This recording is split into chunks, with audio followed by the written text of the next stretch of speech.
आकिब जावेद की स्टेटमेंट जो press conference में थी, उन्होंने कहा कि जी बाबर आजम जो है वो फील आ रहा है कि कुछ बड़ी इनिंग्स खेलेंगे।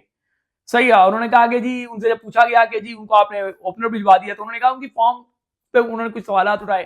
फिर उन्होंने कहा कि जी पाकिस्तान में जो ट्रैक होते हैं वहां पे इतना स्विंग नहीं होता बॉल, जिस तरह के ये बन रहे हैं रिसेंट पास में चैंपियंस ट्रॉफी को लेकर उसका, और जो है ना वो विकेट में इतना ज्यादा कुछ नहीं होता, तो उसकी फॉर्म भी नहीं लगी हुई थी, तो उसको ऊपर भेज दिया कि वो वहां पे रन करेगा। यानी कि अब पाकिस्तान टीम के हेड कोच आकिब जावेद को यह लगता है कि विकेट में कुछ नहीं है, इसलिए बाबर आजम को ऊपर भेज देते हैं कि चलो नीचे तो उससे कुछ हो नहीं रहा, ओपन आगे ही कुछ कर ले। और बाबर आजम भी मुस्तकिल मिजाजी की वो मिसाल है कि बस खत्म है उन पे मुस्तकिल मिजाजी। वो कहते हैं तुम मुझे कहीं भी भेजो, मैं परफॉर्म करके दे दूं तो मुझे कहना। आकिब जावेद का मुझे एक स्टेटमेंट जो है ना वो याद आ रहा है। पीएसएल में उन्होंने एक स्टेटमेंट दिया था, और उस स्टेटमेंट में उन्होंने कहा था कि हम तो चाहते ही नहीं है कि बाबर आजम आउट हो, क्योंकि वो इतना स्लो गेम को कर देता है। वो इस तरह का उनका कोई था। पीएसएल में उन्होंने जब लाहौर कलंदर के कोच थे तो उन्होंने ये स्टेटमेंट दी थी, और गालिबन बाबर कराची का उस टाइम कप्तान था, कि हम तो चाहते ही नहीं है कि उसको आउट करें, बाबर को विकेट पे से टीम का स्कोर कम होता है। ये आकिब जावेद के जज्बात थे किसके मुतालिक? बाबर के मुतालिक। फिर पाकिस्तान टीम वर्ल्ड कप खेल रही थी, इसी आकिब जावेद का एक स्टेटमेंट है, बड़ा मशहूर हुआ था। उन्होंने कहा था, और तब हुआ था जब बाबर आजम नंबर 1 था और मोहम्मद रिजवान नंबर 2 था, आई मीन रैंकिंग में, आईसीसी रैंकिंग में। तो उन्होंने कहा था कि नंबर 1 नंबर 2 आप खिला तो लें, लेकिन ये आपको टूर्नामेंट नहीं जितवा सकते। कौन? बाबर आजम और मोहम्मद रिजवान पाकिस्तान को टूर्नामेंट नहीं जितवा सकते, नहीं जितवा सकते, नहीं जितवा सकते, ये कहना था आकिब जावेद का। ठीक है। अब वही आकिब जावेद जो है वो पाकिस्तान टीम के हेड कोच हैं।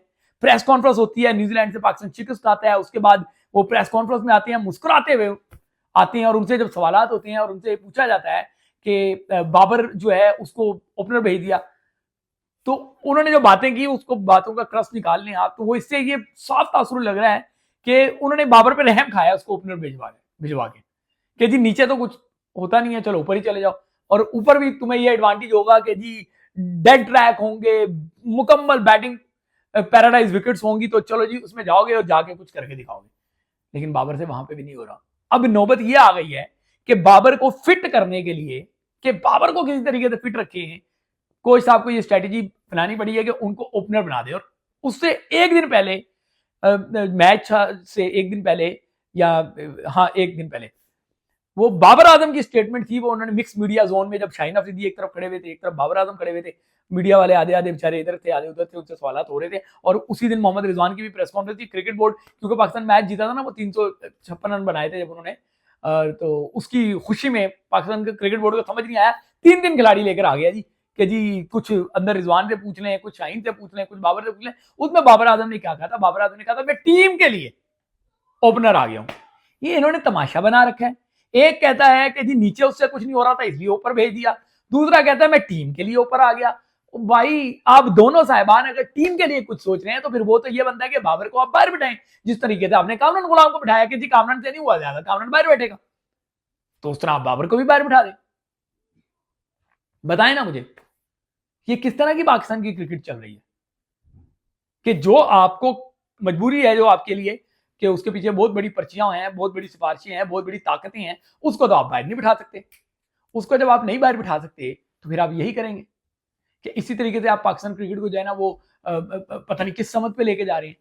ये ऐसा तासुर आ रहा है कि आकिब जावेद की जो स्टेटमेंट मोहम्मद रिजवान से मुतालिक है, आकिब जावेद की जो स्टेटमेंट मोहम्मद रिजवान और बाबर आजम की जोड़ी से मुतालिक है कि ये दोनों पाकिस्तान को टूर्नामेंट नहीं जितवा सकते, तो वो उनके बैक ऑफ माइंड अभी तक है।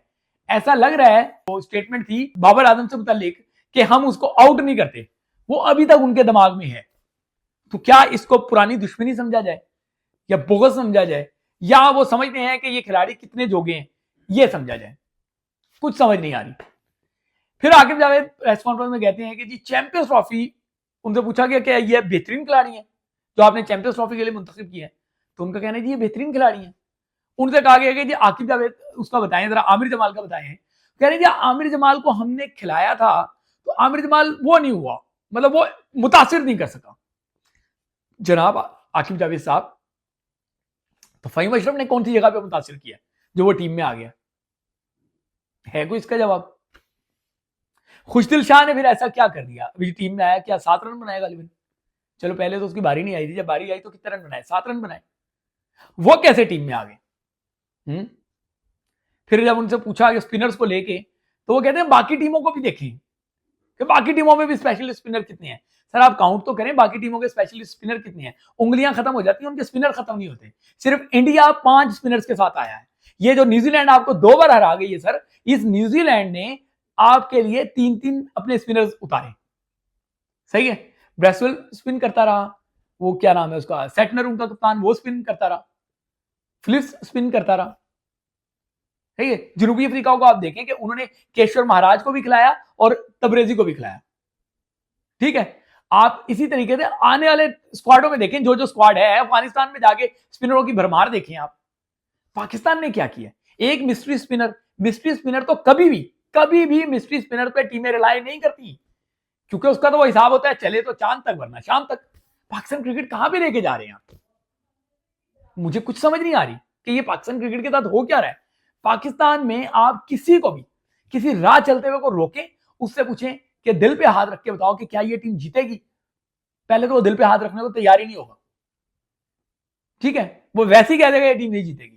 जब दिल पे हाथ रखेगा तो फिर वो बददुआएं भी देगा, झोलियां फैला फैला के बददुआएं देगा कि ये क्या टीम सेलेक्ट की गई है।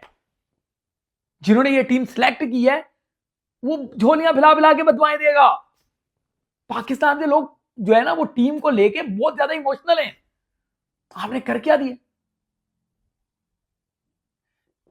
कुछ जराये का ये दावा है कि आकिब जावेद भी कुछ चीजों में मजबूर है। ठीक है, अब आप ये देखें कि जो फहीम अशरफ को खिलाया गया उस मैच में न्यूजीलैंड के खिलाफ जो फाइनल बन गया था, फहीम अशरफ को उसमें उतारा गया, हालांकि विकेट डबल पेस विकेट थी, वो विकेट हसनैन की विकेट थी कि वहां पे बॉल जो है ना स्किड करता, वहां पे आपने फहीम अशरफ को खिला दिया। 150 वाले हसनैन को बाहर बिठाया और वहां 125 वाले फहीम अशरफ को लेकर आ गए, फिर उससे बॉलिंग भी नहीं कराई। साफ पता चल रहा था कि टीम फहीम अशरफ को लेके डिवाइडेड है। वो किसी भी पर्ची पे बल्कि पर्चे पे वो टीम में आ गया, लेकिन उन्होंने कहा जी टीम में तो आप ले आए, खिलाना तो हम नहीं है ना। उसको बॉल ही नहीं दी, 2 अच्छे ओवर कराने के बावजूद उसको ओवर नहीं कराए। कोई जस्टिफिकेशन नहीं है, जितने मर्जी एक्सक्यूज पेश कर ले, जस्टिफाई नहीं होता। फिर उसके बाद मोहम्मद रिजवान की जो प्रेस कॉन्फ्रेंस अगर हम सुने, मोहम्मद रिजवान कहते हैं कि जी हमने ये समझ लिया था कि ये विकेट 270-280 की है।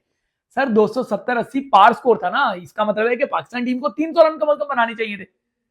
ठीक है, तो पाकिस्तान टीम तो अपने पार स्कोर जो आप समझ रहे थे कि 270 वाली विकेट है, पाकिस्तान टीम तो वो भी नहीं बना सकी, 250 आपसे नहीं बने। और जिस 45 या 46 ओवर में जब न्यूजीलैंड ने पूरा किया है, अगर 300 भी आपने बनाए होते वो 300 भी बना लेते। उनको समझ आ गई थी कि विकेट को कैसे करना है, उन्होंने वैसे रुके और उसके बाद जो है जैसा चाहा वैसा खेला। पाकिस्तान क्रिकेट किस तरफ लेके जा रहे हैं आप? पाकिस्तान क्रिकेट को आप जो है ना सारे मिलके गलत डायरेक्शन पे लेके जा रहे हैं। ये पाकिस्तान टीम साफ लग रहा है कि डिवाइडेड है। पहले क्या होता था, मैं रिपोर्टिंग करता था ना, और चंद दिनों में मैं आपको एक और ब्रेकिंग न्यूज देने वाला हूं। पाकिस्तान क्रिकेट में पहले होता था कि खिलाड़ियों की ग्रुपिंग होती थी, अब तो ऐसा लग रहा है कि टीम वर्सेस टीम मैनेजमेंट खड़ी हुई है। कुछ पुरानी अदावतें, कुछ पुराना बोझ, कुछ पुराना दिलों का मैल, और कुछ अब जो है वो रवैये। ये पाकिस्तान टीम वन यूनिट नहीं है। ये मैं आपको बता दूं, पाकिस्तान टीम की सिलेक्शन से लेके ये खबरें आ रही हैं। क्यों कप्तान के इर्द गिर्द के लोगों से ये खबरें नहीं निकली कि जी वो खुश नहीं है टीम की सिलेक्शन पे? उधर टीम मैनेजमेंट के जराए इधर उधर खबरें लीक कर रहे हैं।